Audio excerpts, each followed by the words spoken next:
In this ArcMap demonstration, we're going to show how to set the data frame properties.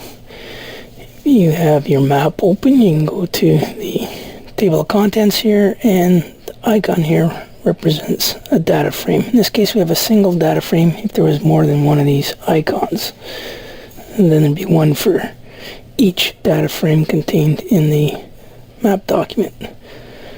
So I'm going to right mouse click on that icon, go to properties. So now I'm in the data frame properties, and under here I can change the name. Currently it's called layers. I'm going to change it to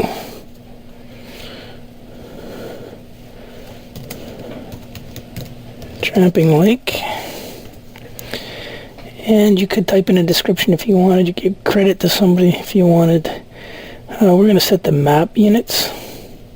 And maybe just before we do that, you see how in the scale area here, it's grayed out.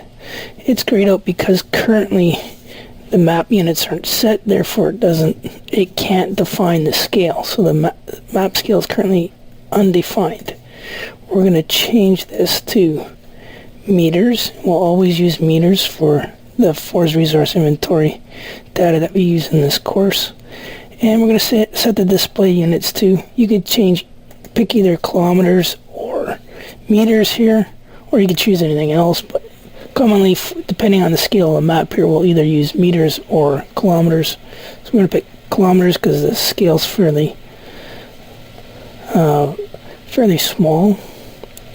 As you can see, the map covers quite a large area. Go from one side to the other would be several kilometers, so we'll stick with kilometers for the display. You could set a reference scale. We're not going to worry about that right now. You could rotate the map if you wanted. We won't get into the label engine, but you could also simulate transparencies in the legend here by checking this box.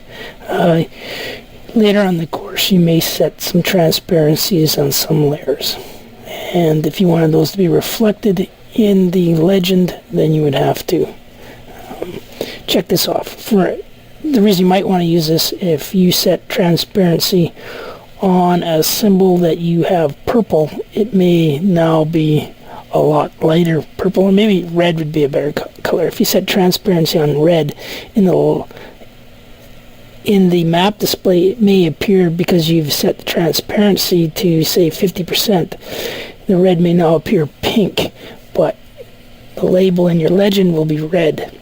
And this will try and simulate the change in color on your display, and therefore the symbol in your legend would also be that faded out red, which is colored pink.